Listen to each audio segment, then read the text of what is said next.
Bonsoir. On a le troisième type d'asphyxie mécanique, c'est la strangulation. La strangulation, c'est quoi? Est une forme médico-légale d'asphyxie mécanique très importante car son origine est habituellement criminelle et son diagnostic parfois délicat si les traces sont discrètes.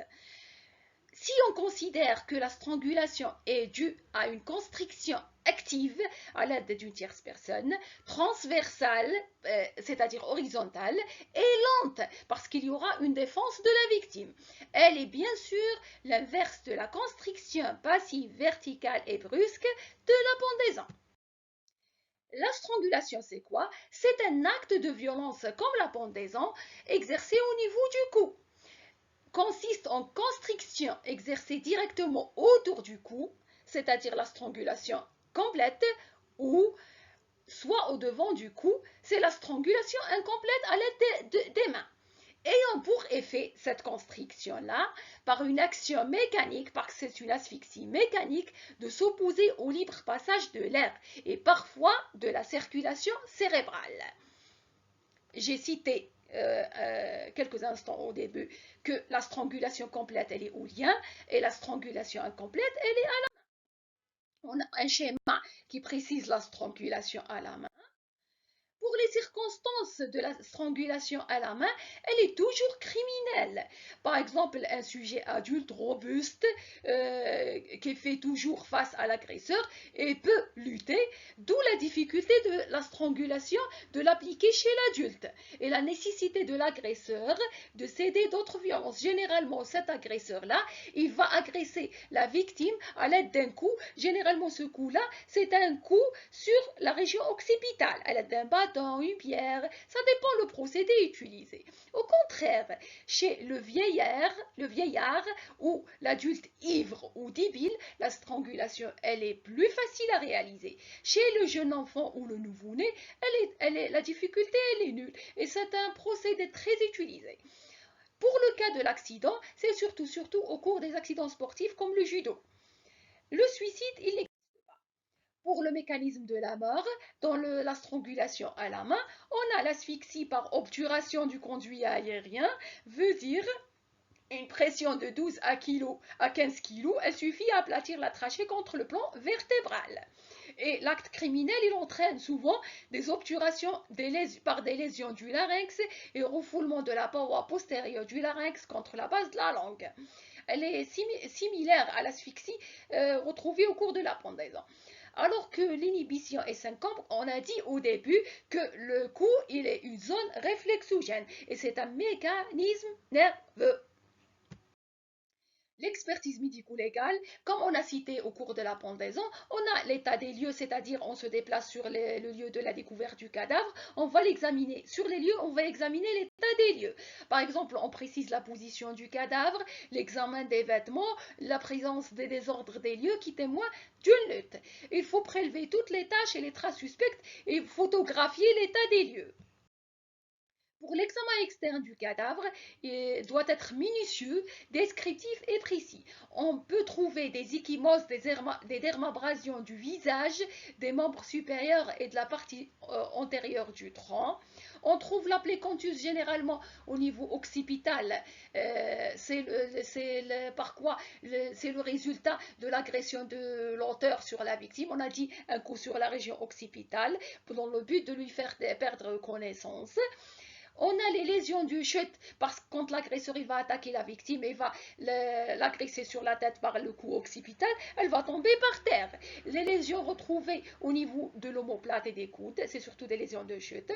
On trouve ce qu'on appelle les stigmates inguinaux au niveau du cou et de la face. C'est quoi les stigmates inguinaux? C'est des empreintes semi-lunaires ou allongées de dimension centimétrique par application des angles de la main de l'agresseur sur la victime. Il résulte des petites sections de l'épiderme arciforme. Chez la femme et l'enfant, la constatation d'une strangulation manuelle, elle doit toujours faire suspecter une violence sexuelle associée. Et dans ce cas, on doit réaliser un examen soigneux et minutieux des régions génito-anales avec des prélèvements si c'est possible.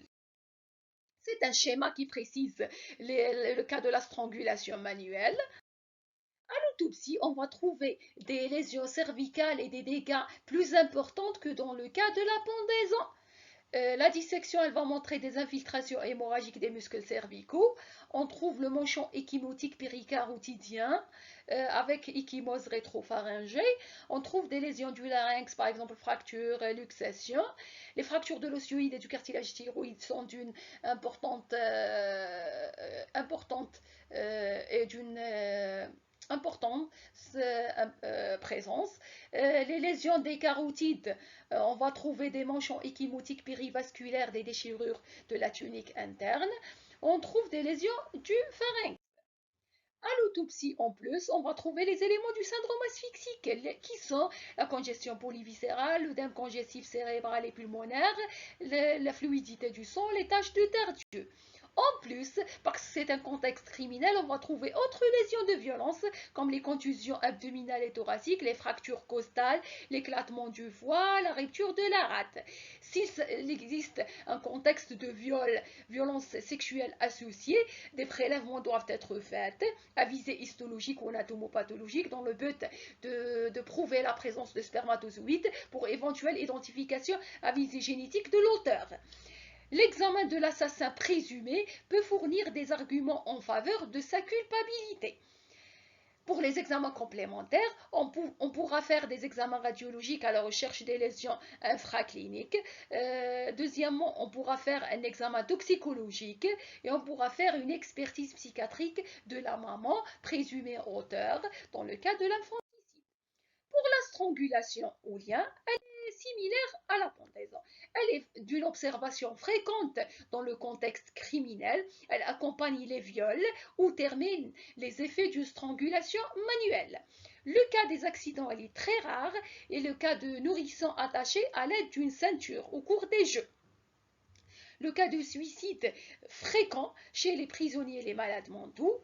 Et on a la strangulation supplice, c'est le mode des exécutions judiciaires. C'est un schéma qui présente une exécution judiciaire. Le mécanisme de la mort, il peut être une anoxie cérébrale, une ischémie veut dire une asphyxie ou une inhibition. Dans la pendaison, la force de constriction, on a dit que c'est une force passive produite par le poids du cœur, tandis que dans la strangulation au lien, elle est active, dépend de l'effort musculaire, qui ne peut donc jamais chez l'adulte atteindre l'intensité de la force mise en jeu par le poids du corps dans la pendaison. Pour l'expertise médico-légale, lors de la levée de corps, on doit étudier la nature du lien, sa situation, le mode d'enroulement, le tourniquet éventuel. Les traces de lutte peuvent être nulles si l'agresseur a agi par surprise en se plaçant derrière la victime. La face et le cou et la partie supérieure du tronc, ils vont présenter une cyanose avec des ecchymoses ponctuées, des petites hémorragies sous-conjonctivales, une mousse aérée faisant essuie hors de la bouche. La langue, elle est serrée entre les dents. On va trouver la trace du lien, parce qu'on a dit la strangulation au lien. C'est ce qu'on appelle le sillon cervical de strangulation. À la différence du sillon de pendaison, le sillon de strangulation, comme toujours, c'est un sillon cervical, bas, situé sous la laryngée. Il est horizontal, à la différence du sillon de pendaison qui est oblique. Il est complet, on a dit la strangulation complète au lien. Il est moins profond. Ça peut être un sillon creux parcheminé si le lien est étroit. Ça peut être un sillon mou, large, imprécis s'il s'agit d'un lien souple. Ce sillon-là, il est multiple si le lien a fait plusieurs tours. Pour l'autopsie, on va trouver des lésions moins nombreuses que la strangulation à la main. On trouve des ecchymoses des hématomes du muscle cervicaux, on trouve le manchon echymotique des carotides, on va trouver la lésion de Friesberg qui est décollement partiel de l'intima de la carotide, on va trouver l'ecchymose rétropharyngée qui est plus rare, les lésions de l'appareil laryngé moins fréquentes. Enfin, on va trouver les éléments du syndrome asphyxique. On pourra faire des examens complémentaires comme les examens radiologiques pour les lésions infracliniques, un dosage toxicologique de l'alcool par exemple. Voici une diapositive qui vous présente le diagnostic différentiel entre la strangulation au lien et la